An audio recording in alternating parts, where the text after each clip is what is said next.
Исәнмесез, эфирда яңалыклар чыгарылышы, студияда Лилия Гатина, улга таба койбір темалар турында. Вакцина җитәрлекме? Шәһәрдәшләр вакцинацияга язылу алмауларына зорлана. Шолда Салават кубогына автомобиль ярышлары узачак. Чарада шәһәрдәшләрне ниләр көтә?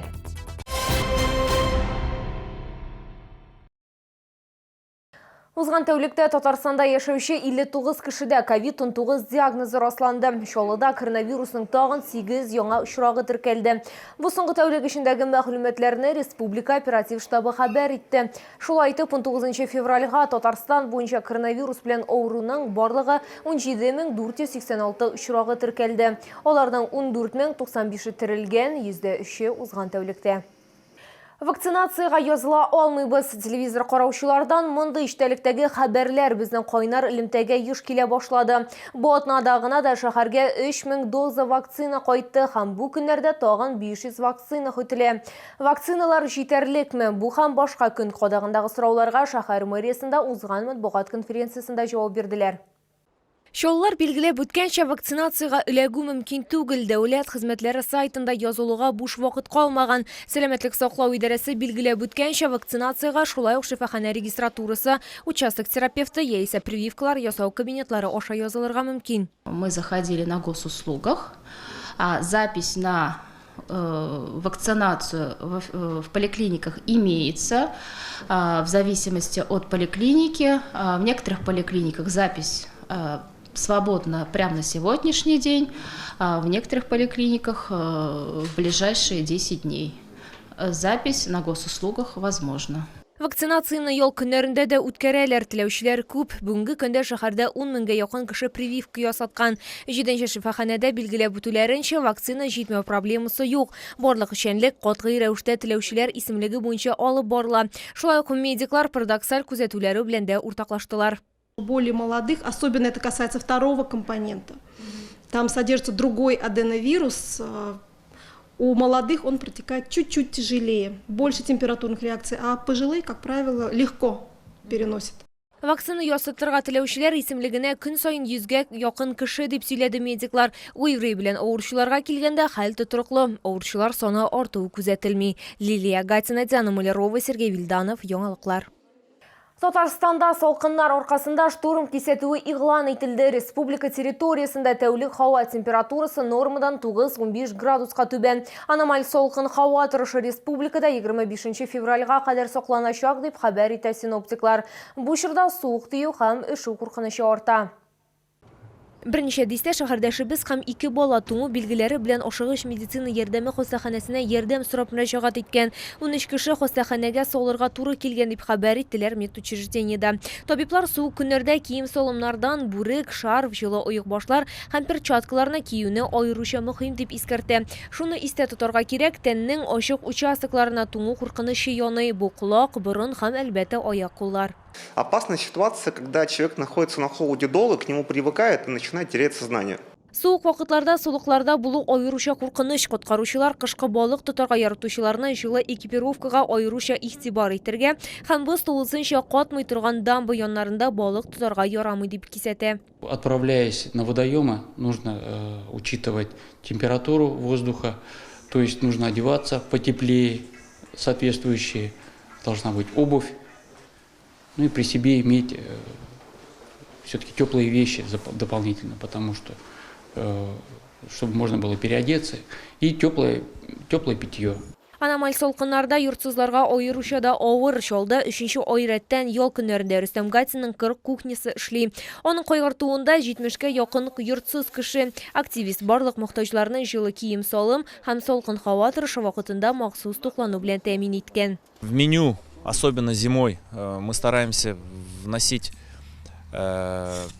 продукты питания с высокой содержательностью калорийности, чтобы они были более калорийные, чтобы у человека, принимая еду, мало, когда он ее ест, чтобы этого хватало надолго.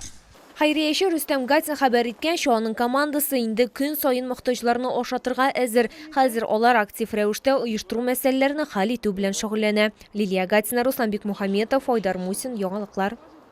20 һәм 21 февральда шәһәр ипподромында Татарстанның халық артисты Салават кубогына кышкы трек автомобиль ярышлары узачак. Исегезгә төшерәбез, шоуда ярышлары ел сайын үткәрелә. Салават кубогы Россиядә автоспорт буенча бердән-бер хәйрия ярышы. Быел узышчылар 3 классны тәкъдим итәчәк. Трасса әзер, боз калынлыгы 20-24 см тәшкил итә һәм түбән температура бик уңайлы туры килде. Комиссия пришла, посмотрели. Лед достаточно, тем более с погодой повезло.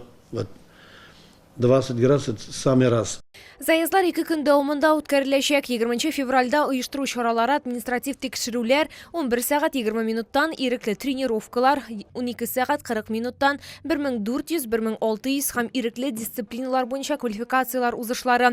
15 сәгать 30 минуттан ирекле дисциплинаның төп узышлары үтәчәк. Ярышларны ачу тантанасы 21 февральда 10 сәгатьтә була. Керү ирекле. Ипподром территориясендә бушлай парковка оештырылачак.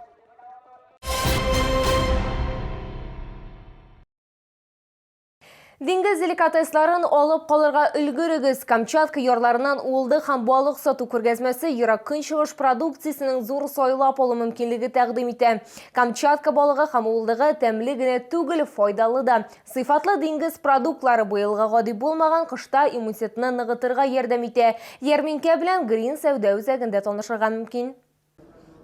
Камчатка балыгы һәм улдыгы мобиль ярминкәсе чаллы халкын сыйфатлы һәм табигый продукцияләре белән сөендерә. Күргәзмәдә витаминнар һәм минераллар дефицитын тулыландырырга сәләтле кызыл улдык сатып алырга мөмкин. Шулай ук биргә килүчеләргә диңгез балыгының 35-тән артык төре тәкъдим ителә.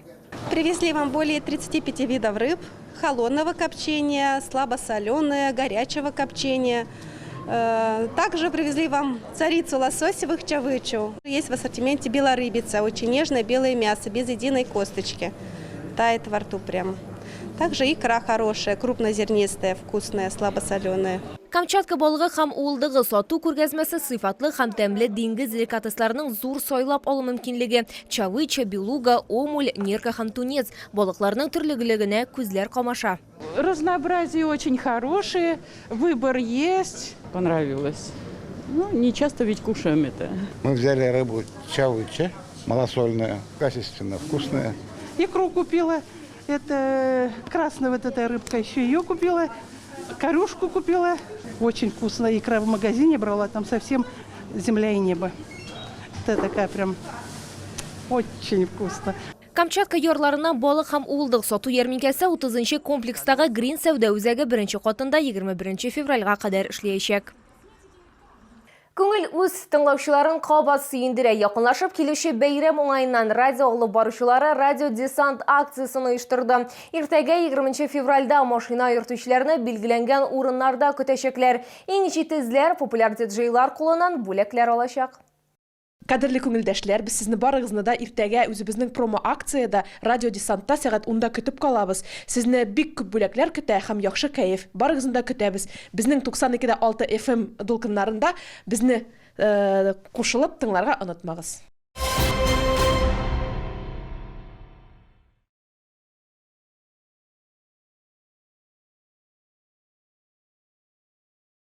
Бу сезгә җиткерәсе соңгы мәгълүматыбыз иде. Мин Лилия Гатин сезнең белән сау булашам. Исән-имин булыгыз.